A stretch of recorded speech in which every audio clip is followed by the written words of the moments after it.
Hello and Assalamualaikum to all my students. So we will continue with chapter 8 about motivation from the concept to the applications. Okay. In chapter 7, we focus on motivation theories. While it is important to understand this underlying concept, it's also important to see how you can use this theory as a manager. Okay, so in this chapter we will apply the motivation concepts to practices. Okay, and we will start it with the job design. Okay, before that we see this is the learning objective for this chapter. So at the end of this chapter, you should at least you able to describe or understand or compare all these seven items. Okay, right? Okay, so to apply the motivation concept to practice, we have to understand first how to design the job, and this is will explain by the job characteristic model. Okay, so this JCM or job characteristic model will describe a job in terms of 5 core job dimensions. Okay, right, so this is the first dimension is skill variety. Okay, so the skill variety is degree to which job requires different activities using specialized skills and talents. Okay, so every workers will do a different job. Okay, but requires a very specialized skills. Okay, example, the workers of a garage owner operator who does the electrical repairs, rebuild engines, does body works, and interact with the customer usually have score high in this skill variety. Okay, because they do different works uh, at the same time. Okay, right. However, the job of body shop worker who spray paints 8 hours a day score low on this skill variety. Okay, because they do one job only. Okay, just spray the paints, right? So the next dimension is task identity. Okay, so the task identity is the degree to which a job requires completion of a whole an identifiable piece of work. Okay, means that the task identity is workers do all the job from the beginning until at the end of the job. Okay, from the starting and finish, complete the process for the whole product. Okay, example, okay, a cabinet worker who they have to design the furniture, selects the woods, build the furniture, and then the finishes the piece has a job, usually high score in this task identity because they have to everything starting from the design until finish the cabinet. Okay, um for those who just build the table leg, usually score in this task identity because their jobs only to complete the table leg, not complete the whole table. Okay, right, so the next is task significance. Task significance is that the degree to which a job affects the lives or work of other people. Okay, so whatever job that affect others job or others life, so this is have a task highly score in task significant. Example, okay, a nurse helping a patient in a hospital intensive care. Okay, so usually score in this high task significant to others life. Okay, however, for those who sweeping floors the hospital, cleaners score low in this dimension because their job is not significant to others life or others job. If they don't complete their job, others still can do their job. Okay, can complete their others job. Okay, um, and the fourth dimension is autonomy.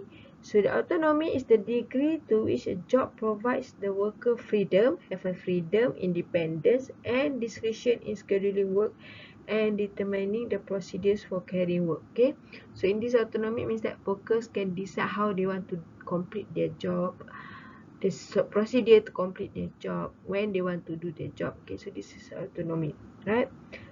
Example, a sales manager who schedules his own work and tailors his sales approach for each customer without a supervision. See, this is usually score high in this autonomy, okay, because they can do whenever whatever they want to do as long as they can do the sales, right? An account representative accountant, okay, who is required to follow a standardized sales script with potential customer, they have a very low score in this task autonomy, okay. The last one is feedback. Okay, so feedback is the degree to which carrying out of activities generate direct and clear information about the job performance. Okay. Right. Example, a job with high feedback is testing and inspecting iPads. Okay, when they're testing, inspecting, they have to give the feedback. They have the feedback. However, installing the components on iPads are usually low score on feedback. Okay, they just install the components. Okay, because until the component install the component, complete iPad, then go to the testing and inspection section. Then only they will get the feedback. Okay. Alright, so the first three, okay, the first three dimensions, okay, variety, task identity, and task significant, okay, these three will give the impact, okay, to give will create a meaningful work to the employee. They will see this job as important, valuable, and worthwhile. Okay, this is the effect, the dimension to the worker's psychological state. Okay, when they have a skill variety, task, or their job have a task identity or task significant, they will feel that their job is important, valuable, and worthwhile. Okay. Jobs with higher autonomy, okay, will give the employees a feeling of personal responsibility for the result, okay, right. uh, and the job with feedback will shows them how effectively they are doing. Okay, they will get the actual result, how they complete their works activity, right. Okay, so this model, okay, this JCM model propose that individuals will obtain their internal rewards when they learn that they personally have performed well on a task they care about. Okay, so they will get the internal reward when they think that they perform very well on that task. Okay. Okay, the more these three psychological states present, okay, so the greater will be the employee's motivation, performance, satisfaction, and the lower the absenteeism and likelihood of leaving. Okay.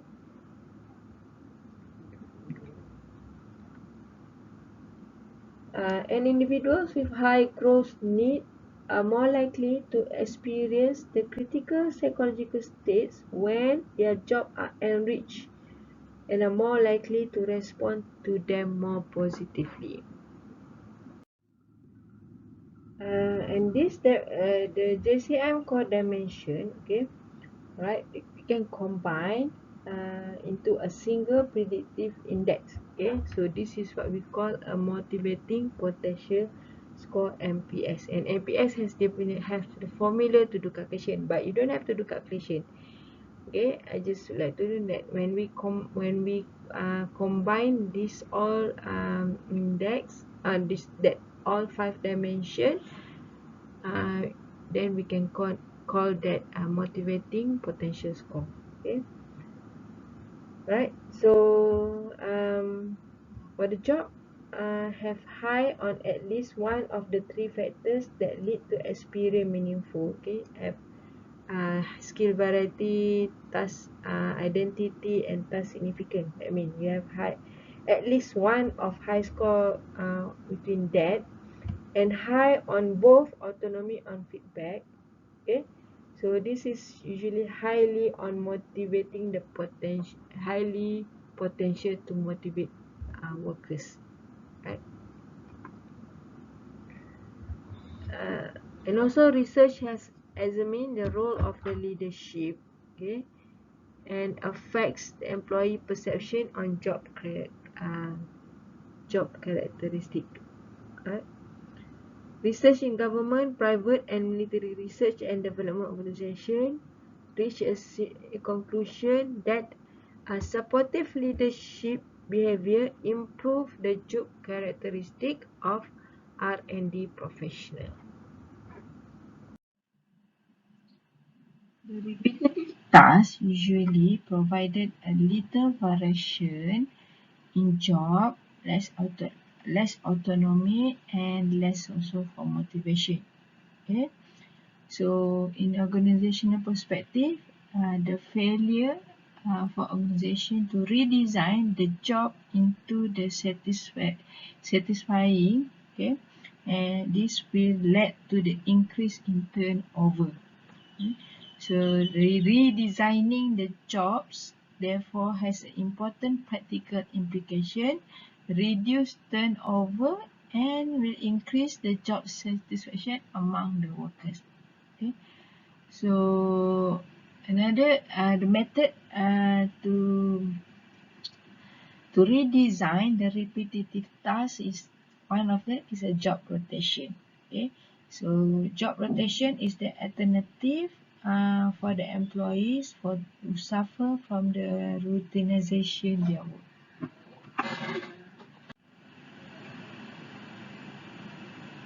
Job rotation, okay, or sometimes we refer to the periodic shifting uh, of an employee from one task to another with a similar skills requirement at the same organizational level, and also this is sometimes we refer as a cross training. Okay, so manufacturers sometimes use job rotation as they needed to respond more flexible to the volume of incoming orders. Okay. New managers are sometimes rotated through jobs to help them to get a picture of a whole organization. Okay, so for this case and for this reason, a job rotation can be applied in any setting where cross training is feasible, from the manufacturing floors to the hospital wards. So the use of job rotation has been shown to increase the job satisfaction and organizational commitment. Okay. So the evidence from other countries such as Italy, Britain and Turkey has shown that job rotation is associated with high levels of organizational performance in manufacturing setting. It can reduce the boredom, increases the motivation, and helps employees to understand how their work contributes to the organization. And it also may increase the safety and reduce the repetitive based work injuries. But the finding is still in debating, okay? And there is a mixed finding. Okay? Job rotation also does have drawbacks. Okay? Training from one job to another job can increase the cost when they need to provide the training for them to complete the different tasks. Second, moving worker into a new position, okay, can reduce overall productivity. The third, job rotation can create disruption when members of the work group must adjust to the new employees. Okay.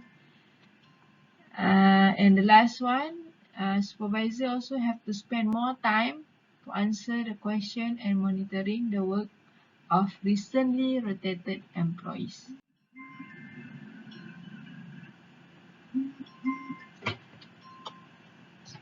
Job enrichment, okay, is a high level responsibility added to the job to increase the sense of purpose, direction, meaning and intrinsic motivation. Okay. So high level of responsibility. Job rotation usually is the same level, but job enrichment will give another high level responsibility. Yeah. So Enriching in a job is a different from enlarging it. Okay? So we enrich it, or we adding more tasks and requirement. Okay, and it involves adding another layer of responsibility and the meaning. Right? So job enrichment has its roots in Herzberg theory of providing hygiene or motivating factors to the job to increase motivation. Okay. So job enrichment is not rigidly controlled by management. So employees, especially those in occupation experiencing high industry growth, have been known to enrich their own jobs, and as the result, they become more satisfied. And from the previous research also suggests that job enrichment can be effective at reducing turnover, almost twice as effective as giving employees a realistic preview of the work before they join the organization. Okay, so if you enrich the job, it's a better turnover compared to if you have some preview before they join the organization.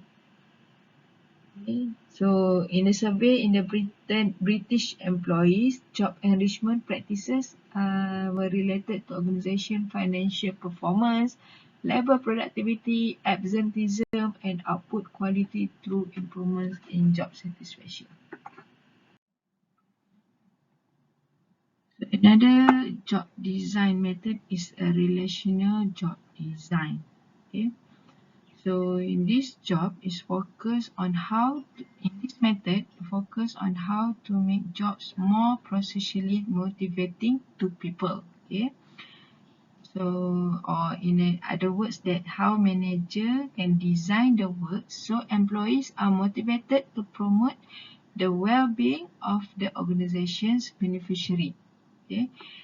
Um, such as a customer, clients, patients, and employees. Okay, so this relational job design shifts the spotlight from the employee to those whose lives are affected by the job that employees perform, and it also motivates the individuals towards the increase the job performance. Okay, so one way to make jobs more processually motivating is to connect employees more closely with the beneficiaries of their work by relating stories from the customer who found the company's product or services to be helpful.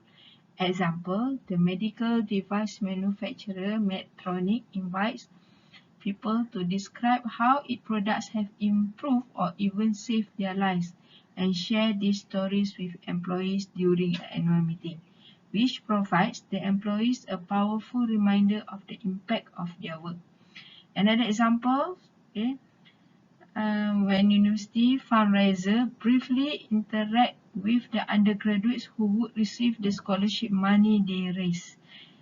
Okay, they persisted 42% longer and raised nearly twice as much money as those who didn't interact with the potential recipients. Okay, so the positive impact was apparent even when fundraiser meet with just a single scholarship recipients. Right, so personal contact with beneficiaries are not always necessary. Okay.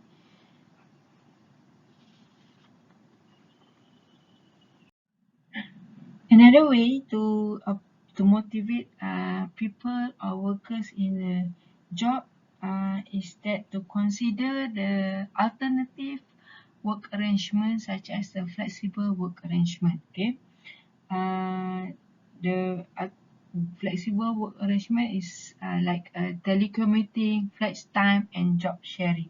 Okay, so this one this kind of work arrangement is more important especially for a diverse workforce of dual earner couples, single parents, and employees caring for a sick or aging relative.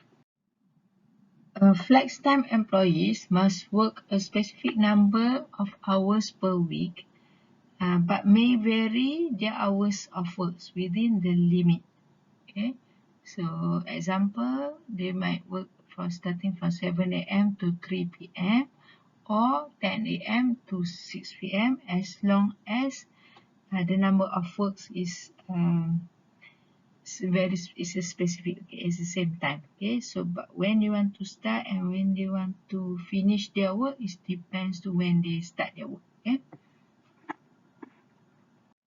so this is a traditional working hours. Everybody will work at the same time, okay, and finish the work at the same time. Okay, they have fixed time to start and fixed time that to end their office hours. Okay? So this is an example the alternative work arrangement. Okay, so let's say the first schedule, the schedule 1. Okay, as long as it's 40 hours per week. Okay, so the schedule 1, then it will start from 9 a.m. to 5 p.m. and have 1 hour lunch, Monday to Friday. So the workers can start in between 8 a.m. to 9 a.m. and they can complete their work between 5 p.m. to 6 p.m. Okay. Schedule 2 still 40 hours per week. Okay, so working hours is starting from 8 a.m. The time, okay, 8 a.m. to 6 p.m. Okay, but only from Monday through to Thursday, and they have an hour lunch and they have a Friday off day. Okay, so work start from 8 a.m. and 8 a.m. and work end time is 6:30 p.m. Okay, the third schedule, 36 hours per week. Okay, work start from 8:30 a.m. to 5 p.m. Monday through Tuesday.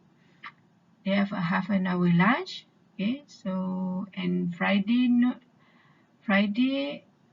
starting from 8 a.m. until to noon Friday. Okay, no lunch and at noon. They will end their work at noon on Friday. So work start 8:30 a.m. Monday to Thursday, but 8 a.m. to Friday. Work end time 5 p.m. Monday to Thursday, but at noon on Friday. For schedule, okay, 32 hours per week, right? 8 a.m. to 6 p.m. Monday to Wednesday, half an hour lunch. 8 a.m. to 11:30 a.m. Thursday, no lunch, Friday off. So flex time tends to reduce the absenteeism. Okay, so because the employees can schedule their work hours to align with a personal demands, okay, and reduce the tardiness and absence when they can work when they are most productive. Okay, and the benefits for the employee, they will increase their job satisfaction, loyalty, and engagement, improve their work balance between work and family lives, okay, and also can reduce the stress and healthcare costs. Okay, so this is the most popular criterion for to motivate the employee for work flexible work arrangement. Okay. Okay, see this finding show that the flexible working hours equals to happy family. Okay. Right, so this is the process there. Okay. And they can balance their work and life balance. Okay. 62% employees find they have better work-life balance. Okay. And 64% and employees enhance their job satisfaction. Okay, but the most important, when you want to use the flexible working hours, they need to have the technology. Okay, so technology and the customer service, they have to provide 24-hour services. This is an example the company adapt the flex time to their workers. Okay, Google, Microsoft, Intel, FedEx, Dell. Okay.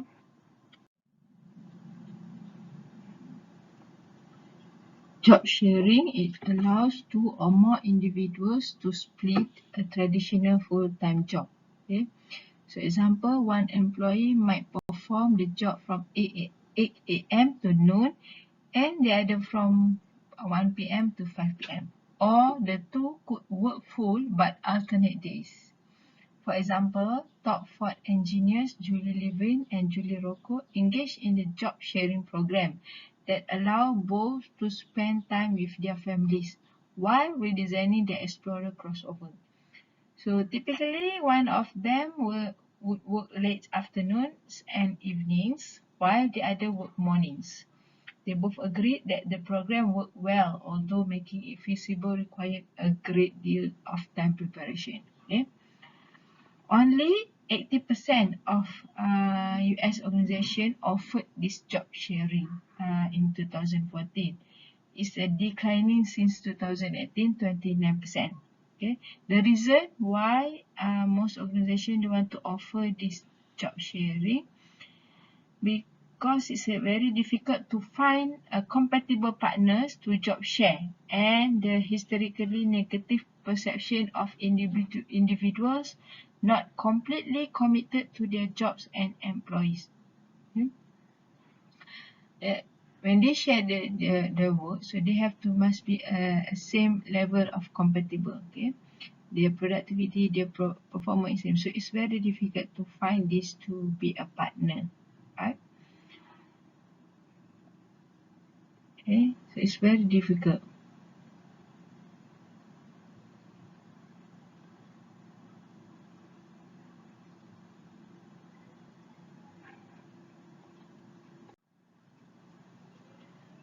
However, from the employee's perspective, job sharing can increase motivation and satisfaction if they can work when they wouldn't normally be able to do so. Okay, so an employee's decision to use job sharing is often based on policy or financial reason. Okay, two part-time employees sharing a job can be less expensive in terms of salary and benefits than one full-timer, but this may not be the case because training, coordination, and administrative costs can be high. Okay.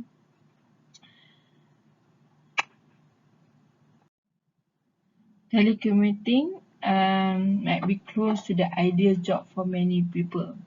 There are no rush hour traffic, flexible hours, freedom to dress as you please, and a few interaction. Okay? Telecommuting refers to working at home, or anywhere else the employee choose that is outside the workplace, at least 2 days a week through the virtual devices linked to the employee's office. Okay? But some organizations are discouraged for their workers to telecommuting their works. Okay? But others, it remains the popular. So the benefit of telecommuting, the first is that it's related to the objective and supervisor rated the performance and will increase the job satisfaction. And also when the workers spend more at home, so it also can reduce the work family conflicts. It has more work-life balance. Okay. Besides the benefits to the employees itself, it also can impact to the society. Okay, studies shows that people telecommuted half of the time, then the carbon's emissions can be reduced every year. Okay, and also the environmental saving come from the lower energy of consumption, fewer traffic jams that emit greenhouse, and reduce the need for road repairs. Telecommuting also have a downside. Okay, so the disadvantages of this telecommuting is that is in today teams focus workplace. Okay, the telecommuting may lead to the social loafing. Okay, so employees shirking the responsibility in team setting. So in the team setting here is not suitable for the telecommuting.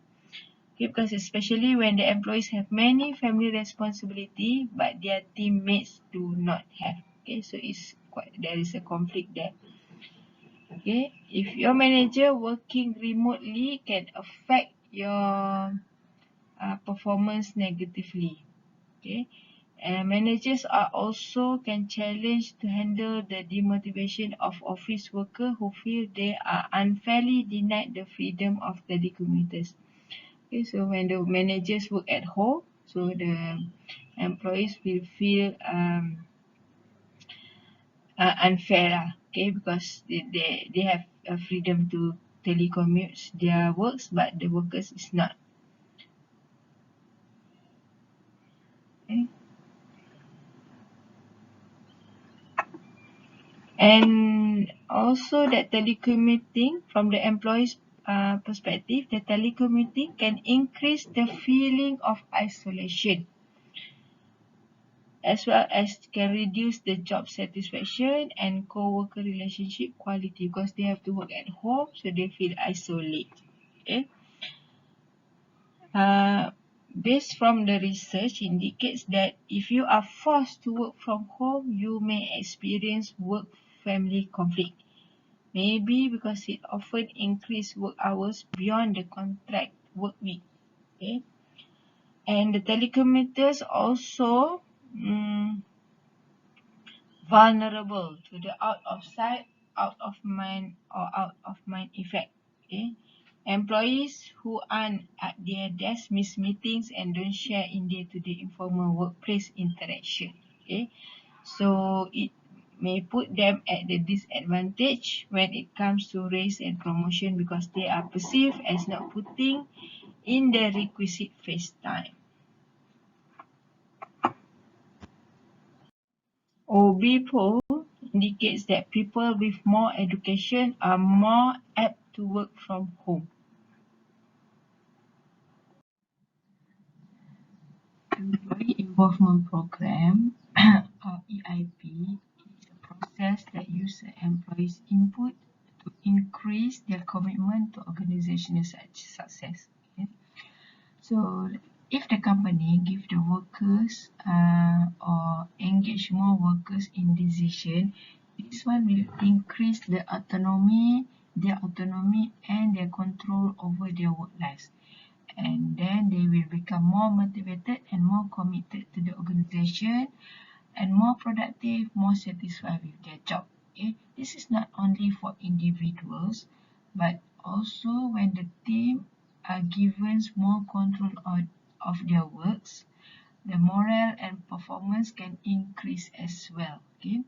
However, EIP program or Employee Involvement and Participation Program, it should be tailored to local and national norms. Example, if you would like to implement EIP program in India, okay, a high power distance culture country, it might be difficult for the employee to accept this kind of program. Okay, but however, if you want to it easier to implement or accept this kind of program in US. Okay, so it depends to the culture. Okay, and also it depends whether some country that more traditional country, so EIP is might not suitable to implement in this kind of culture, right? So examples of employee involvement programs is participative management and representative participation. The common to participative management program is a joint decision making, which is a subordinate share a significant degree of decision making power with their immediate superiors. Okay? So this sharing can occur is either formally through either briefing or survey, or informally through daily consultation to enhance their motivation to through trust and the commitment. Okay? So the evidence suggests that the participative management can reduce the negative effects of job insecurity and on satisfaction and turnover intention. So this can considered as a panacea or cure all for poor morale, and low productivity among the employees. Okay. So for this program, participative management program, to be more effective, okay, so the followers must have trust and the confidence in their leaders and have to be prepared for the change in the management style. Whereas the leader should avoid the coercive techniques, stress the organizational consequences of decision making to their followers, and review progress periodically. Okay? So the studies of the participation organizational performance relationship have a yield more mixed finding. Okay? So some this organization may realize the higher stock returns, lower turnover rate, and higher labor productivity, although these kind of effects are not large. Okay. A representative participation is a redistribute a power within an organization and putting the labor's interest on a more equal footing with the interest management and stockholders. This has been done by including a small group of employees as a participants in decision making. Okay. Almost we can say that country in Western Europe has the representative participation. Okay. And sometimes this is the only EIP program they have. Okay. And this program, representative participation, is to allow employee representative to discuss issues outside the union agreements, and the representative were all from the union. Okay, so the two most common forms of representative are works council and board representative. Work councils are a group of nominated or elected employees who must be consulted when the management makes a decision about the employees. And the board representative are employees who sit on the company's board of directors and represent the employees' interests.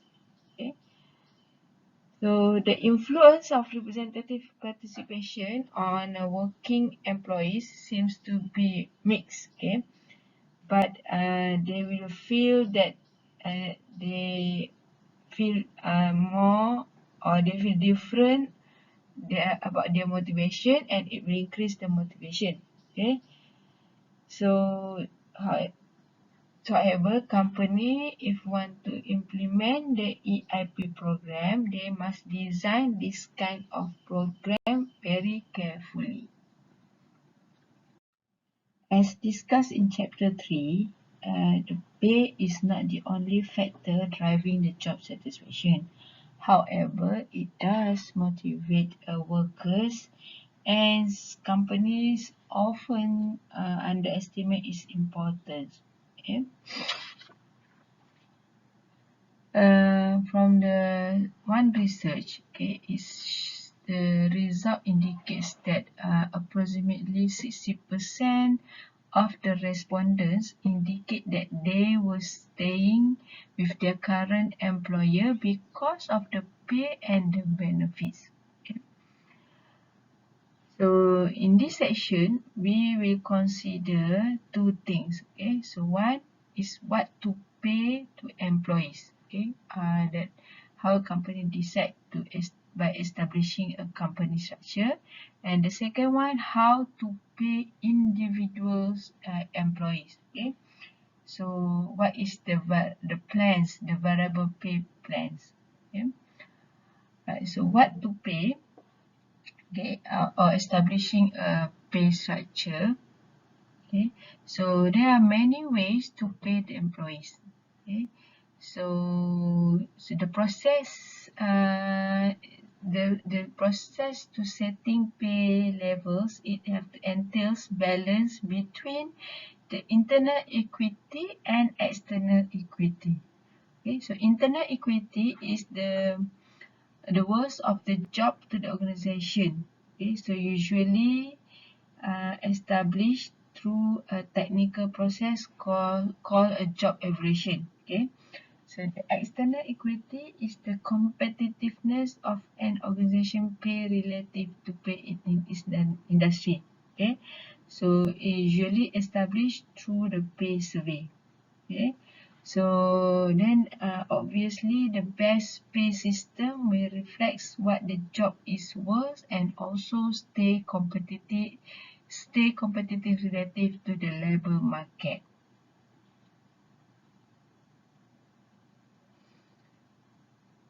Some organizations, okay, are willing to pay above the market, while the others may lack the market because they can't afford to pay market rates, and they are willing to bear the cost of paying below market. Okay, so higher turnover because people are lured to better paying jobs. Okay. Pay more if company willing to pay more, and you will get a better qualified more highly motivated employees who will stay with the organization longer.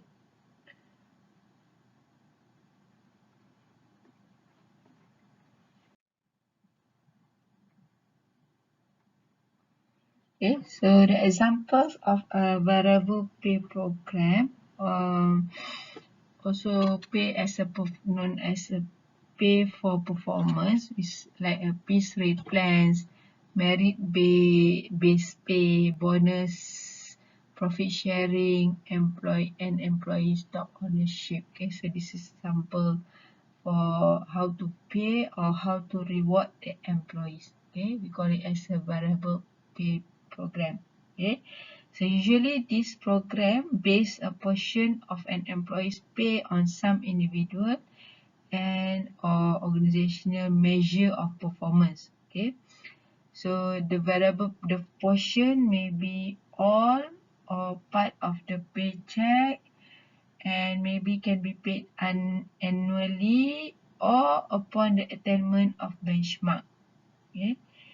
It also can be optional for the employee or an accepted condition of employment. Okay. So the variable pay plans have been used to compensate salespeople and executive, but now the scope of these variable pay jobs has been broadened.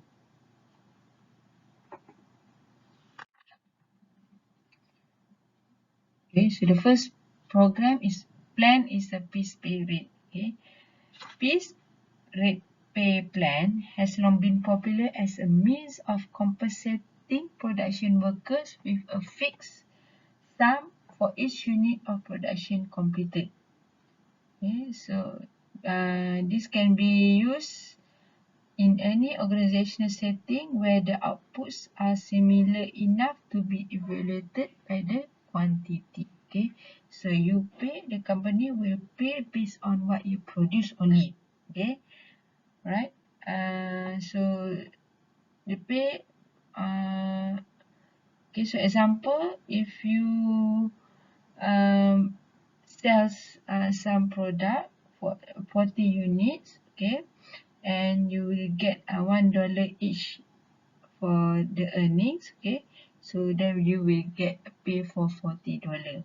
Okay, right, so the more they sell, then they will earn more. Okay, right, so alternatively this plan, okay, piece rate plans can distribute to sales team. Okay, so that the workers can make money on a proportion of the total number of packs sold by the group during a game. Okay. And the concern is that for both individual and team piece rate workers is a financial risk. Okay. So a recent experiment in Germany found that 60% of risk-averse individuals prefer an individual piece rate system, and that lower performers prefer team piece rate pay. Why is it? Okay, because the findings suggest that risk-averse and high-performer individuals They would like to take their chances on pay based on what of in they can control, okay, based on what they can do their own works, okay, while and because they concern others that slack off in the team settings, okay, while the lower performers would prefer team-based pay rate, okay.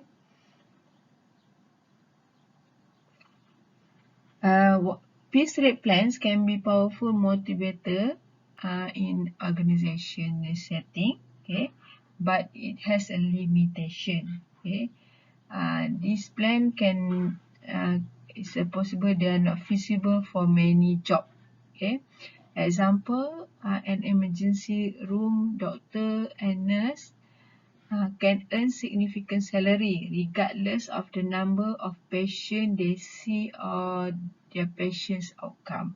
Okay, so it's not feasible for these ER doctors and nurses. Okay, they cannot be paid based on their patients fully recovered only. Okay, because it might the deal may cause unanticipated consequences as well. Okay, such as the ERs turning away patients or with the terminal disease or life-threatening injuries. Okay, so cannot be. So this kind of job cannot uh, use this kind of plan.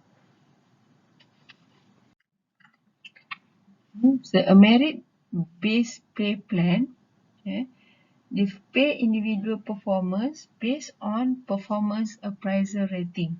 Okay, so the advantage is that high performers can get a big raise.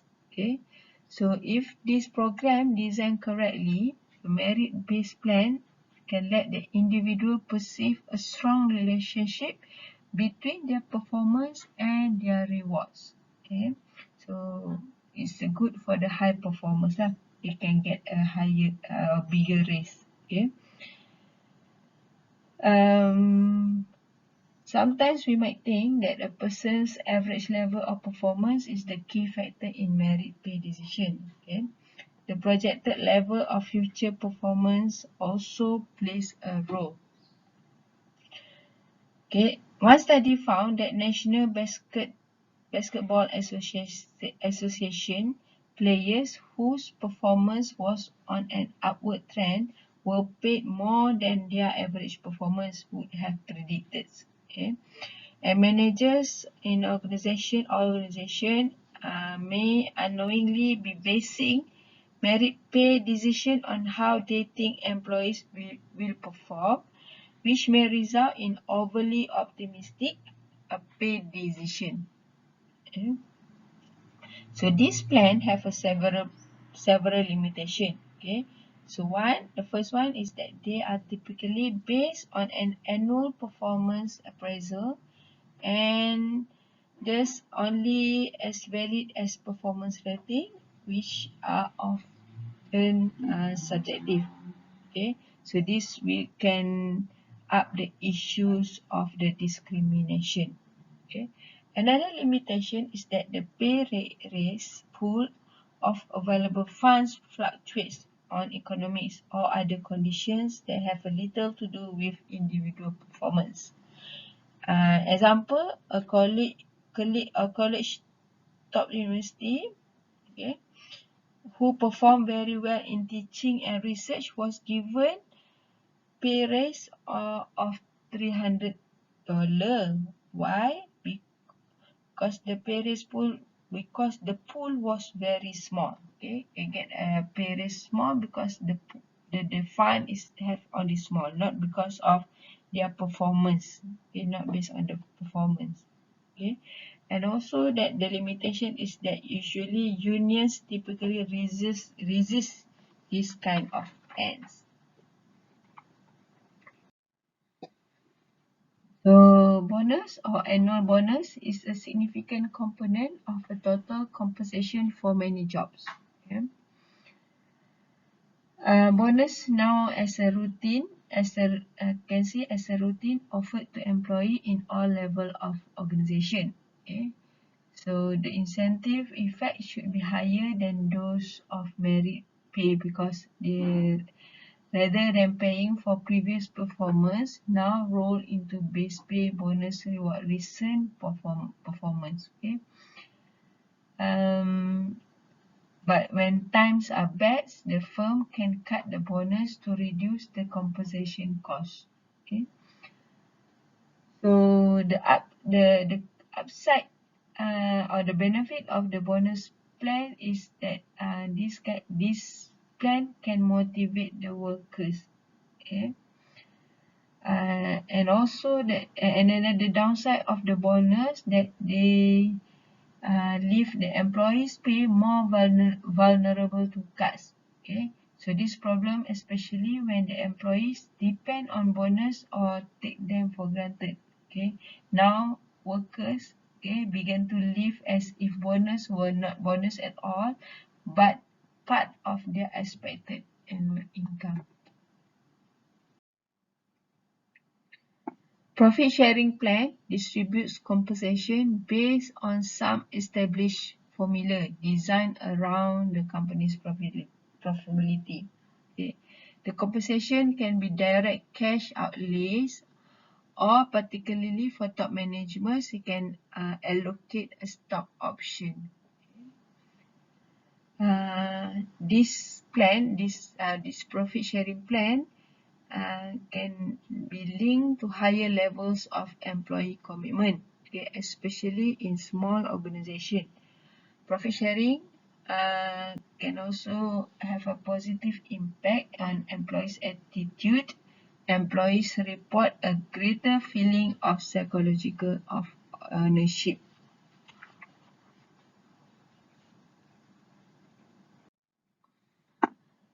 Employee Stock Ownership Plan or ESOP is a company established a benefit plan in which employees acquire stock, often at a below market price as part of their benefit. ESOP, Employee Stock Ownership Plan, have the potential to increase the job satisfaction only when employees psychological experience the ownership. If they experience the ownership, then they can increase the employee satisfaction. If not, then this kind of program, you cannot increase the employee satisfaction. But employees need to be kept regularly informed of the status of the business and have the opportunity to influence it positively to feel motivated toward a higher personal performance. ESOPs for top management can reduce the unethical behavior. Example, CEOs are less likely to manipulate a firm earnings report to make themselves look good in the short run when they have an ownership share. Okay. ESOP also are tools that can be used for the community wealth building.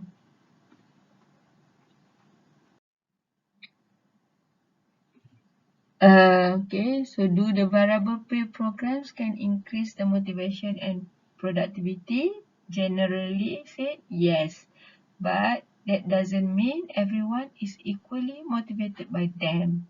Okay, so many organizations offer more than one variable pay element in operation, such as an ESOP and bonus. So managers should evaluate the effectiveness of the plan in terms of the employee motivation gained from each element separately and from all elements together. Managers should monitor their employees' performance, reward expectancy because a combination of elements that make employees feel that their greater performance will yield them a greater reward will be the most motivating. Now that we have discussed what and how to pay employee, we discuss two other motivating factors organization must decide. Okay, so what benefit? The first one is what benefits and choices to offer, and the second one how to construct employee recognition program. Okay. A flexible program turns to the benefit package into a motivational tool. Okay. So flexible benefits is the individual rewards by allowing each employee to choose the compensation package that the best satisfies his or her current needs and situation. Okay, so this is a consistent with the expectancy theories that organizational reward should be linked to each employee's goal. So flexible benefits can accommodate a difference in employee needs based on age, marital status, partners, benefit status, and the number and the age of dependents. Okay, so example of the needs to do the flexible benefits. Okay, so the thought example, this is the first person. Todd is married and has three young children. His wife is at home full time. So his colleague Alison is married too, but her husband has a high-paying job with a federal government, and they have no children. Okay. So Todd is concerned about having a good medical plan and enough life insurance to support his family in case it's needed. In contrast, Allison's husband already has her medical needs covered on his plan, and the life insurance is a low priority. Allison is more interested in extra vacation time and long-term financial benefits such as tax-deferred saving plan.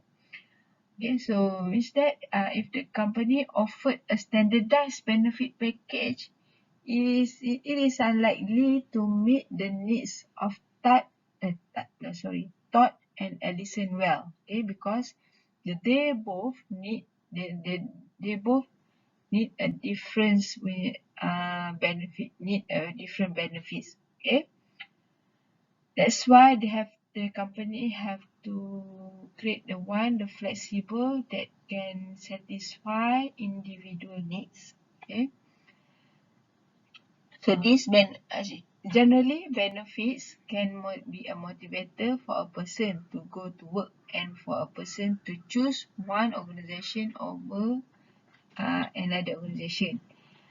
But are the flexible benefits more motivating than traditional plans? It is still no proof to prove that flexible benefits better than general benefits. Okay. Okay, but some organization that already moved to flexible plan reports it increase in employee retention, job satisfaction, and productivity.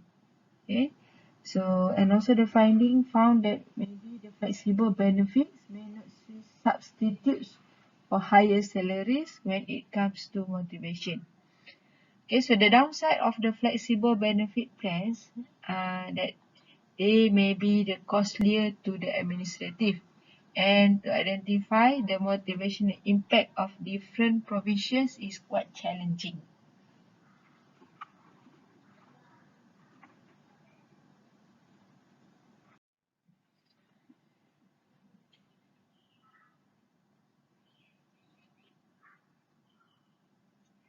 So now we have to discuss about how to motivate employees through a job design and based on the extrinsic rewards of pay and benefit. But is this the only way to motivate employees? Not really. Okay, so we have to look also the intrinsic reward that organization can provide, such as employee recognition program. Okay, so employee recognition program is a plan to encourage specific behaviors that formally appreciating specific employees' contribution. So this program, employee recognition programs, can be ranged from a spontaneous and a private thank you to widely precise formal program in which the procedure for attaining recognition are clearly identified.